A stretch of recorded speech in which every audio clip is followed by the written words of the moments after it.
오늘 우리에게 주시는 하나님 말씀 함께 봅니다. 오늘 우리에게 주시는 하나님 말씀은 레위기 4장 1절부터 12절입니다. 그러면 다 함께 읽습니다. 여호와께서 모세에게 말씀하여 이르시되 이스라엘 자손에게 말하여 이르라.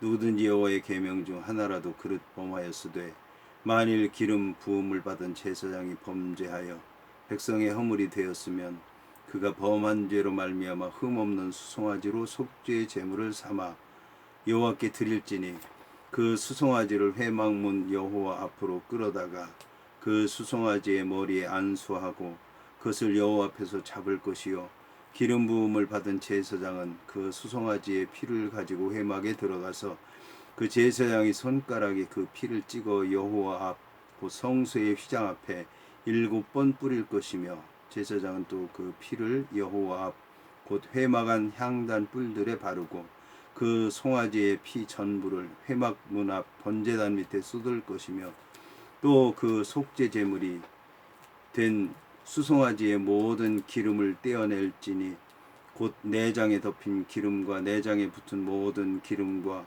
두 콩팥과 그 위의 기름 곧 허리 쪽에 있는 것과 가안에 덮인 거풀을 콩팥과 함께 떼어내되 화목제 제물의 소에게서 떼어냄 같이 할 것이요 제사장은 그것을 번제단 위에서 불사를 것이며 그 수송아지의 가죽과 그 모든 고기와 그것의 머리와 정강이와 내장과 똥 곧 그 송아지의 전체를 진영 바깥에 버리는 곳인 정결한 곳으로 가져다가 불로 나무 위에서 사르되 곧채 버리는 곳에서 사를지니라. 아멘.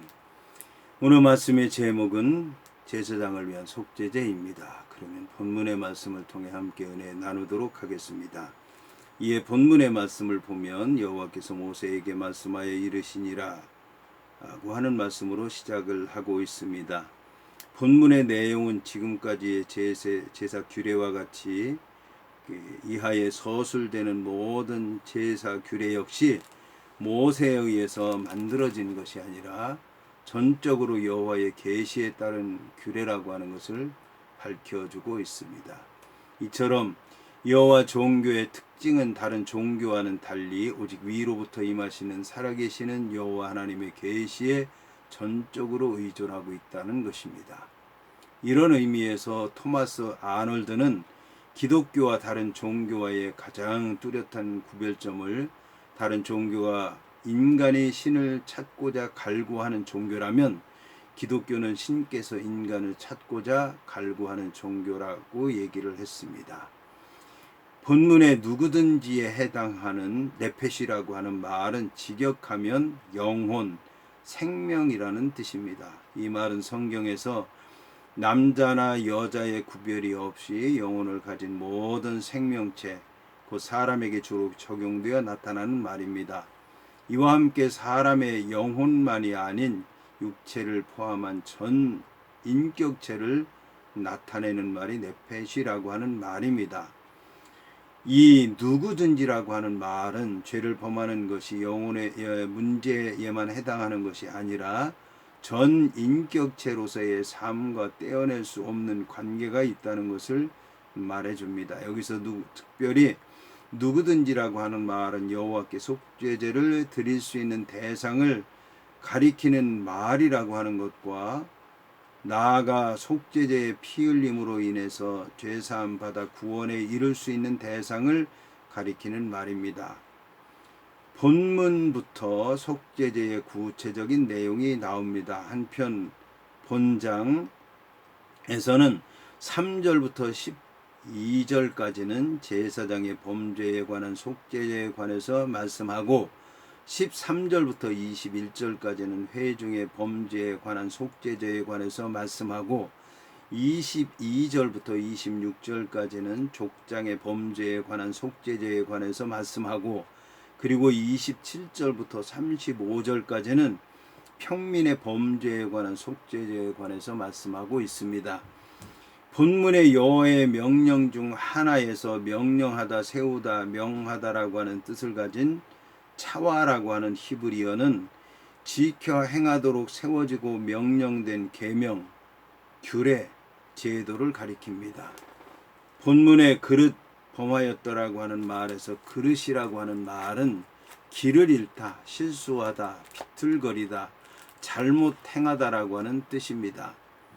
따라서 그릇 범한 죄라고 하는 의미 속에는 죄를 죄로 깨닫지 못하고 지은 죄, 육신의 연약함 때문에 어쩔 수 없이 지은 죄, 서두르다가 실수하여 지은 죄라고 하는 뜻이 들어 있습니다. 그러나 인간의 무지함이나 연약함, 믿음의 부족과 같은 것을 이유로 생겨난 죄가 아닌 고범죄, 즉 고의적으로 지은 죄, 오만한 마음으로 하나님을 대적하고자 지은 죄, 하나님을 믿지 않고 지은 죄라고 하는 말과 같은 것은 포함되지 않습니다. 따라서 이런 죄는 속죄죄로 사함을 받을 수 없고 오직 형벌에 처해질 따름입니다.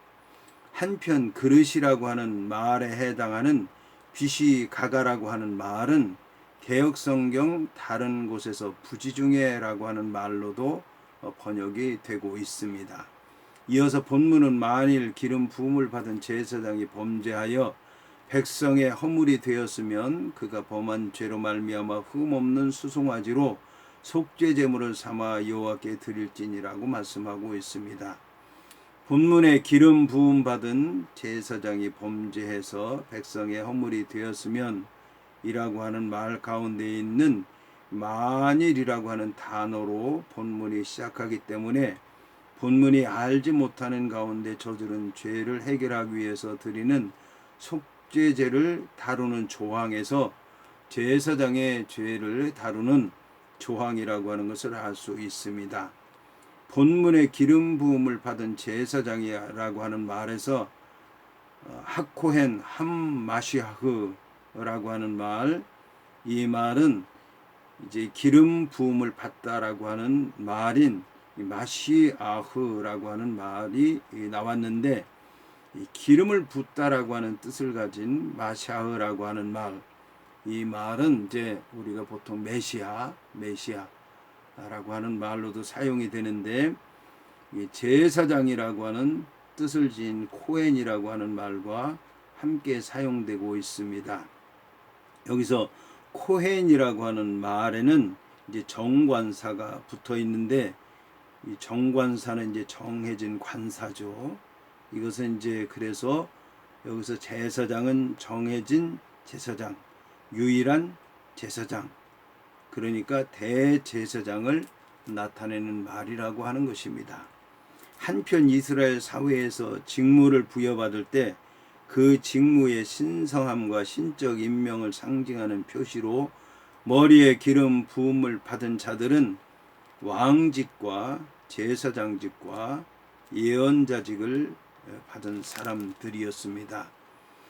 그런데 여기서 특별히 기름 부음을 받았다라고 하는 말에 해당하는 마시아흐라고 하는 말은 나중에 마시아로 발전하게 되었고 메시아로 이제 우리가 보통 부르게 되는데, 헬라어로는 크리스토스라고 하는 말이 이 마시아흐라고 하는 말에서 나오게 된 것입니다.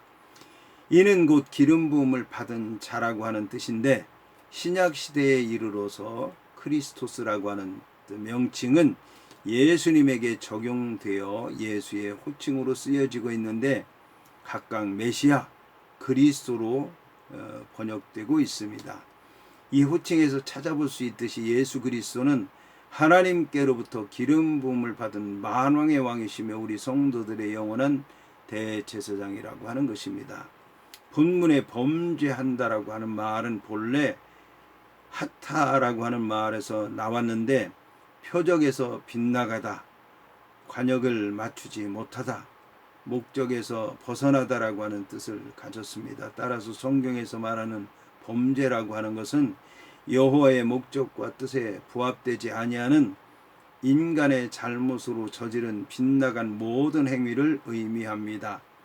본절에서 허물이 되었다라고 하는 말은 유죄가 된다라고 하는 말인데, 아샴이라고 하는 말에서 나온 말로서 과오, 죄과라고 하는 뜻입니다. 그러므로 허물이 되었다라고 하는 말은 죄의 결과를 다른 사람에게 미치게 한다는 뜻입니다.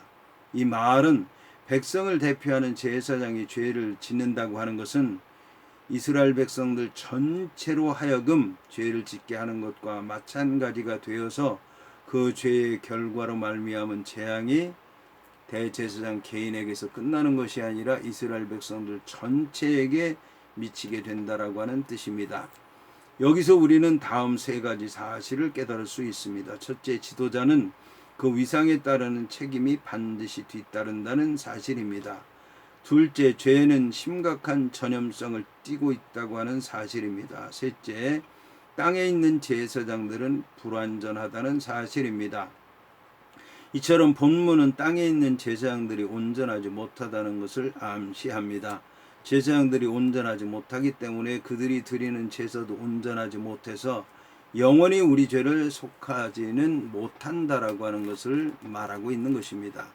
그러나 죄가 없으신 우리의 대제사장 되신 예수께서는 온전하신 분으로서 우리를 위하여 영원한 제사를 드리시고 영원한 속죄를 이루셨습니다. 본문의 흠없는 수송아지에서 소는 모든 제사 짐승들 중에서 가장 비중이 큰 제물입니다. 이것을 대제사장의 죄에 대한 속죄의 대가로 치르도록 한 것은 제사장의 죄가 그만큼 무겁고 책임이 크다고 하는 사실을 암시합니다. 왜냐하면 족장의 경우에는 수염소를 바치게 되어 있고 평민의 경우에는 암염소나 어린 양의 암컷을 바치도록 되어 있기 때문입니다. 한편 하나님께서는 이스라엘 전체 회중이 범죄하였을 때도 흠없는 수송아지를 제물로 삼아 바치도록 명령하셨습니다. 이것은 여호와께서 제사장의 죄와 이스라엘 백성들 전체의 죄를 같은 격으로 간주했다라고 하는 것을 말씀하는 것입니다. 한편 평민의 속죄제의 암염소나 암컷 어린 양이 사용될 수 있었지만 본문의 제사장이나 온 회중의 경우는 수송아지만 사용되었어야 했고 족장의 경우는 수염소를 바쳐야 했습니다. 이는 죄를 지은 자의 신분이 중요할수록 그 죄의 영향력이 더 심각하기 때문에 더 값있는 예물을 드려야 한다고 하는 것을 말해주는 것입니다. 구약시대의 제물은 대개 수컷이었고 의식에 참여하는 사람들도 주로 남성이었습니다. 그러나 이것은 결코 수컷과 암컷, 남성과 여성의 성차별 사상에서 나온 것은 아니었습니다. 성경은 남성 안에 여성이 포함되어 있는 것으로 간주했습니다. 따라서 그 효력의 범위와 영향 역시 남자와 여자, 양성 모두에게 적용되었던 것입니다. 본문에 흠없다라고 하는 말에 해당하는 탐임이라고 하는 말은 신체적으로 아무런 결함이나 하자가 없는 온전한 상태를 가리킵니다. 이것은 번제 제물로서 하나님께 바쳐질 희생 제물의 가장 필수적인 요건입니다. 흠없는 제물은 그 제물을 흠양하실 거룩하신 하나님의 온전한 속성과 일치해야 한다고 하는 점에서 더 나아가 장차 신약시대에 흠없고 죄 없으신 몸으로 대속제물이 되실 예수 그리스도를 예표한다는 점에서 반드시 요구되어졌습니다. 유대 전승에 의하면 예물 드리는 자가 가축을 성막으로 끌고 오면 담당 제사장은 제사를 드리기 전에 먼저 그 가축의 하자를 자세히 살펴보았다고 합니다. 본문의 여호와 앞에는 직역하면 여호와의 얼굴을 향하여라는 뜻입니다. 이는 여호와의 임재를 의미합니다. 이처럼 예물을 드리는 자는 제물을 제단에 바치는 것도 아니요 제사장에게 바치는 것도 아니라 오직 여호와께서 보시는 가운데 바치는 것입니다. 따라서 제사장은 여호와 하나님의 명령을 받아서 여호와 하나님을 대신해서 하는 것뿐이고 제단은 그 제물을 드리기 위한 하나의 수단이라고 얘기할 수 있는 것입니다. 여기서 기쁘게 받으시도록 한다라고 하는 것은 여호와께서 기쁘게 받으시도록 제물 드리는 자는 여호와의 뜻에 합당하게 정성껏 드려야 한다는 것을 말씀하는 것입니다. 이것이야말로 제물 드리는 자의 제사의 목표가 되어야 합니다. 그렇지 못하다면 드리는 모든 제사 행위가 예언자 이사야가 경고한 것처럼 성전 마당만 밟을 뿐이요 역겨운 고기 냄새만을 피우는 것입니다. 이러한 맥락에서 오늘 성도들이 하나님께 바치는 모든 예배와 헌금과 봉사도 하나님께서 기쁘게 받으시도록 드려야 될 것입니다. 본문의 속죄 제물에 해당하는 하타트라고 하는 말은 방황하다 길을 잃다라고 하는 뜻에서 발전해서 죄를 짓다라고 하는 뜻을 지닌 하타라고 하는 말에서 나온 명사입니다. 이러한 속죄제의 본래 기능은 그 죄로 말미암아 더러워진 사람을 정결하게 하며 여호와 앞에 거룩하도록 만들어서 여호와께서 백성 가운데 다시금 거할 수 있도록 하는 것이었습니다. 따라서 속죄제라는 용어에는 정결제의 의미가 포함되어 있는 것입니다. 이러한 말씀은 하타트에만 있는 지성소 휘장 앞에서 피 뿌리는 의식이 구약 성경에서 정결하게 하는 일과 깊이 관련이 있다고 하는 사실을 생각할 때에 더욱 확실해집니다. 한편 여호와께서 속죄제를 위해서 바치도록 규정한 제물은 죄를 지은 자가 누구냐에 따라서 크게 다음 네 가지 종류로 나뉩니다. 첫째, 제사장이 범죄한 경우는 흠없는 수송아지였습니다. 둘째, 이스라엘 회중 전체가 범죄하였을 때에도 흠없는 수송아지였습니다. 셋째, 족장이 범죄한 경우에는 수송아지보다 한 등급 낮은 흠없는 수염소였습니다. 넷째, 평민이 범죄한 경우에는 흠없는 암염소나 어린 암양으로 속죄 제물을 삼아 바치도록 하였습니다. 단 평민의 경우는 그 힘이 암염소나 암양에 미치지 못할 때는 비둘기 2마리를 대신 제물로 삼도록 하였습니다. 그러나 만일 그 형편이 비둘기 새끼에도 미치지 못할 경우에는 고운 가루 10분의 1 에바를 드리도록 했습니다. 그러나 이 경우는 소제 때와는 달리 기름과 유향을 섞지 않고 반드시 다른 가축을 희생 제물로 드린 번제단 위에 함께 올려서 불사르도록 했습니다. 피 흘린 가축의 제물과 더불어 바치도록 한 것입니다. 이것은 죄를 속함받기 위한 속죄 제에는 어떠한 경우에도 반드시 피가 필요하다는 사실을 보여줍니다. 이와 관련해서 신약 시대의 히브리서 기자는 히브리서 9장 22절을 통해서 피 흘림이 없은즉 사함이 없느니라고 말을 하고 있습니다. 이어서 본문은 그 수송아지를 회막문 여호와 앞으로 끌어다가 그 수송아지의 머리에 안수하고 그것을 여호와 앞에서 잡을 것이라고 말씀하고 있습니다. 본문은 제사장의 속죄 제물이 반드시 수송아지여야 한다는 것을 강조하고 있습니다.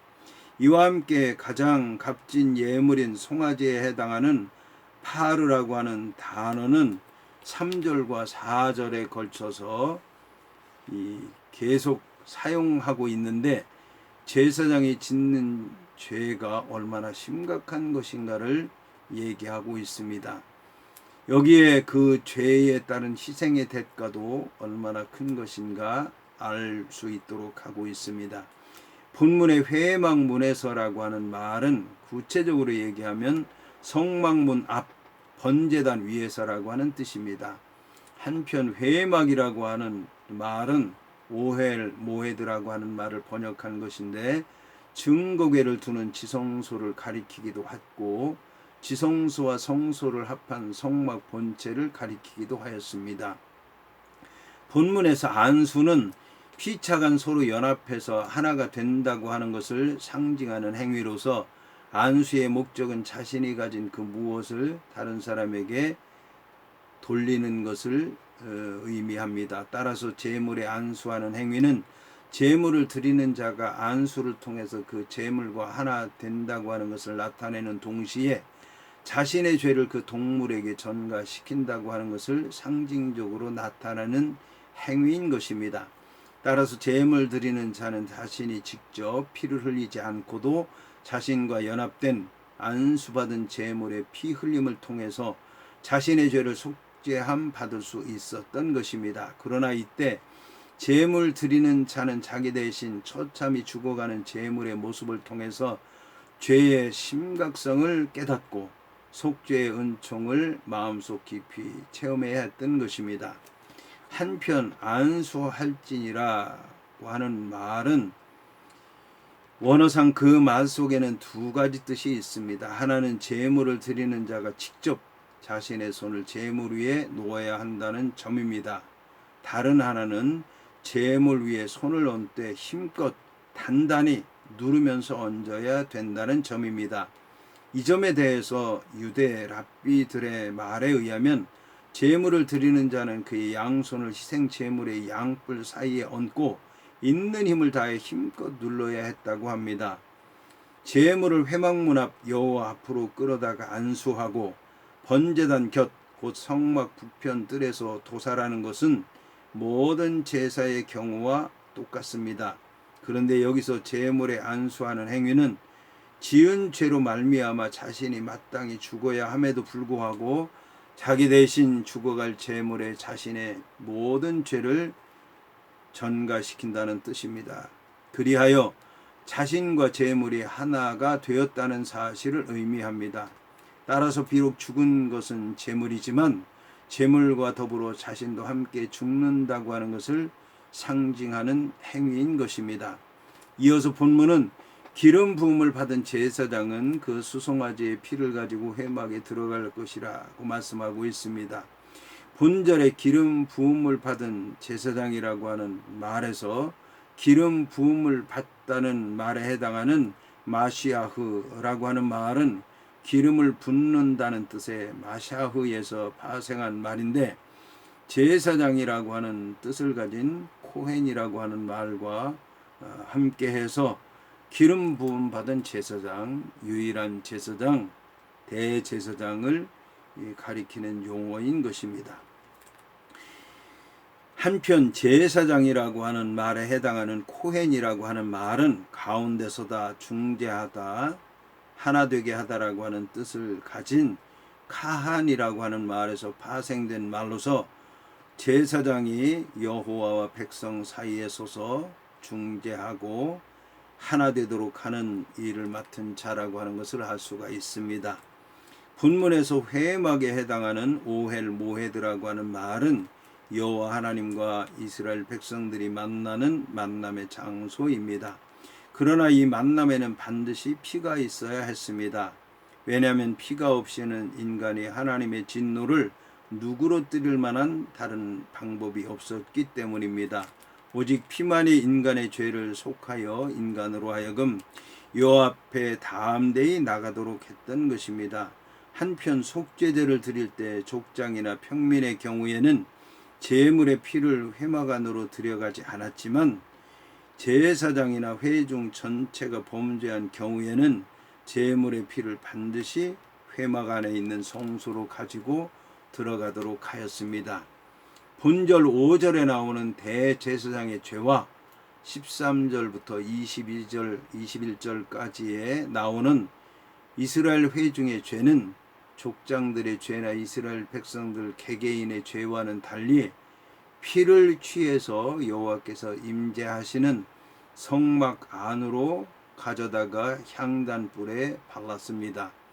이처럼 정결한 대제사장이 아니라 죄를 지은 대제사장이 속죄의 피를 들고 성막 안으로 들어가는 것은 대제사장뿐만 아니라 그것을 지켜보는 이스라엘 백성들에게도 긴장을 일으키는 일이 아닐 수 없었습니다. 이처럼 제사장이나 회중의 경우 여호와께 보다 가까이 피를 가지고 나아가야 했다고 하는 사실은 그들의 범죄의 질이 족장이나 평민의 경우보다 심각하고 비중이 컸다라고 하는 사실을 얘기하는 것입니다. 이를 통해서 알 수 있는 것은 구약의 희생 제물이 상징하는 십자가의 피로 화평을 이루었다는 선포는 자신의 죄로 말미암아 죽임의 형벌을 당해야 하는 인간이 필연적으로 가질 수밖에 없는 영원한 긴장을 완전히 벗어버릴 수 있게 하는 하나님의 크신 선물이라고 할 수 있습니다. 이어서 본문은 그 제사장이 손가락에 그 피를 찍어 여호와 앞 곧 성소의 휘장 앞에 7번 뿌릴 것이라고 말씀하고 있습니다. 본문에서 그 제사장이 손가락에 그 피를 찍을 것이라고 하는 말과 관련해서 제사 규례 중 가장 중요한 피를 다루는 일에 있어서 속죄제는 다른 제사와는 달리 독특합니다. 번제라든지 화목제와 같은 제사에서는 희생 제물의 피를 단순히 번제단 사면에 뿌리기만 하면 되었지만 속죄제의 경우에는 범죄한 자에 따라서 제사장이나 회중이 범죄한 경우는 성소 안에 있는 휘장과 향단, 그리고 족장이나 평민이 범죄한 경우에는 성막들이나 번제단에 정해진 규례를 따라 피를 뿌리기도 하고 바르기도 하고 쏟아 붓기도 했던 것입니다. 여기서 휘장이라고 하는 말에 해당하는 파로케트라고 하는 말은 성소와 지성소를 구분하고 있는 휘장을 말합니다. 이 휘장 안쪽 지성소에는 여호와의 임재를 상징하는 법궤가 있었고, 휘장 바깥쪽 성소에는 분향단과 금촛대와 진설병상이 있었습니다. 그러므로 제사장은 희생 제물의 피를 지성소 쪽의 법궤나 속죄소를 향해서 뿌려야 했습니다.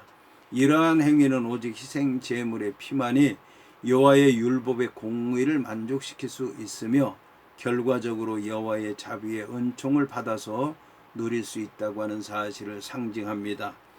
본문에서 7번 뿌릴 것이라고 하는 말과 관련해서 성경에서 7이라고 하는 말은 대체적으로 완전하다든지 신성하다든지 흠이 없다든지 이런 것을 상징합니다. 따라서 성소 안에 휘장 앞에다 피를 7번 뿌렸다라고 하는 것은 희생 제물의 피로 말미암는 인간 구속의 완전함이나 신성한 계약이 완전히 회복됐다거나 하나님과의 관계가 온전하게 이루어졌다라고 하는 것을 말하는 것입니다.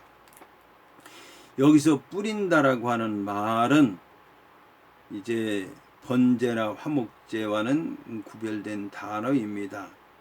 여기서 이제 자레크라고 하는 말도 끼얹는다고 하는 의미를 지니는데, 오늘 본문에 나오는 끼얹는다고 하는 말에 해당하는 히자라고 하는 말은 손가락으로 힘있게 공중에서 뿌리는 것을 의미합니다. 이어서 본문은 제사장은 또 그 피를 여호와 앞 곧 회막 안 향단불에 바르고 그 수송아지의 피 전부를 회막문 앞 번제단 밑에 쏟을 것이라고 말씀하고 있습니다. 여기서 회막 안은 곧 성소를 말하며 성소에는 향단, 촛대, 떡상이 놓여 있었습니다. 이 중에서 향단은 지성소와 성소를 구분하는 휘장 바로 앞에 있었습니다.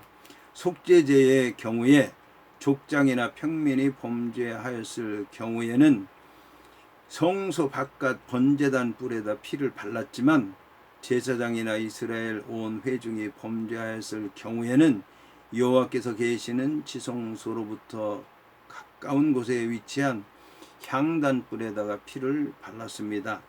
한편 성경에서 뿔은 주로 능력이나 권세나 구원의 상징으로 쓰였습니다. 따라서 향단이나 번제단의 뿔에 피를 바르는 행위는 여호와의 능력이 크게 임하기를 바란다, 그리고 구원의 은총을 간절히 바란다 라고 하는 의미가 있습니다. 본문에서 기도를 상징하는 향을 피우는 향단에 피를 바른 것은 성도가 향단도 속죄받은 사람들만이 기도할 수 있다고 하는 것을 말하는 것입니다. 이때 쓰고 남은 피를 번제단 밑에 모두 쏟아 붓는 것은 거룩한 피가 다른 목적에 사용돼서는 안 된다고 하는 것을 말하는 것입니다. 한편 제사장의 속죄를 위한 속죄제의 경우 희생 제물의 피를 먼저 성소 휘장 앞에 뿌리고 향단불에 바른 후 그 나머지 피는 전부 성소 밖 번제단 밑에 쏟아 부었습니다. 이처럼 제사에 쓰고 남은 피를 땅에 쏟아 땅 속으로 스며들게 하는 행위는 피의 거룩함을 보존하기 위해서입니다. 한편 훗날 성전이 완공된 후에는, 솔로몬의 성전이 완공된 후에는 번제단 밑에 하수도가 있어서 그 쏟아부은 피가 하수도를 통해서 기드론 골짜기로 흘러 들어갔다고 합니다. 이어서 본문은 또 그 속죄 제물이 된 수송아지의 모든 기름을 떼어낼지니 곧 내장에 덮은 기름과 내장에 붙은 모든 기름이라고 말씀하고 있습니다. 본문에 또 모든 기름을 떼어낼지니라고 하는 말은 모든 기름을 떼어낸 것이 여호와의 것으로 구별하기 위해서 따로 떼어냈다는 그런 뜻인 것입니다. 그래서 본문을 직역하면 그리고 그는 모든 기름을 그것 즉 수송아지로부터 구별할지어다 라고 하는 뜻입니다. 한편 기름은 짐승의 부위 중에서 가장 귀한 것으로 여겨졌습니다. 따라서 기름을 하나님께 드리기 위해서 구별하였던 것은 예배자가 하나님 앞에 가장 귀한 것을 드린다는 의미입니다. 나의 삶에서 가장 귀한 것이 하나님께 먼저 구별되어서 드려지고 있는지 하나님 앞에 예배를 드릴 때마다 돌아봐야 되겠습니다. 이어서 본문은 두 콩팥과 그 위에 기름 곧 허리 쪽에 있는 것과 가안에 덮인 꺼풀을 콩팥과 함께 떼어낼 것이라고 말씀하고 있습니다. 히브리 사람들에게 콩팥이라고 번역된 켈라요트와 가안이라고 번역된 카베드라고 하는 말은 인간의 감정과 생각이 담겨 있는 곳으로 여겨졌습니다. 속죄제에서는 기름 외에 유일하게 번제단 위에서 태워졌던 것이 바로 콩팥과 간 꺼풀이었습니다. 이와 함께 나머지 것은 진 바깥 재 버리는 곳에서 태워졌습니다. 이는 실수로 죄를 범한 자가 진정으로 참여하며 하나님께 속죄의 예배를 드릴 때에 짐승의 부위 가운데 가장 소중한 것으로 여겨졌던 기름을 드림으로써 가장 소중한 최상의 것을 하나님의 것으로 구별하여 바쳐야 된다고 하는 것을 알게 된 것이고, 동시에 감정과 생각이 담겨 있는 것으로 여겨졌던 콩팥과 간 꺼풀을 드림으로써 자신이 지었던 죄에 대해서 마음속 깊은 곳으로부터 진정으로 우러나오는 참회의 심정을 표현하였던 것입니다. 오늘날 예배자도 속죄의 제사로 비록 짐승을 제물로 드리지는 않지만 속죄의 제물의 독특한 제사 예식을 제정해 주신 하나님께서 속죄제에서 콩팥과 간 꺼풀을 구별해서 하나님께 드리라고 한 말씀을 기억하고 형식적인 참회가 아닌 마음속 깊은 곳에 참회를 드려야 할 것입니다. 이어서 본문은 화목제 제물의 소액에서 떼어낸 것과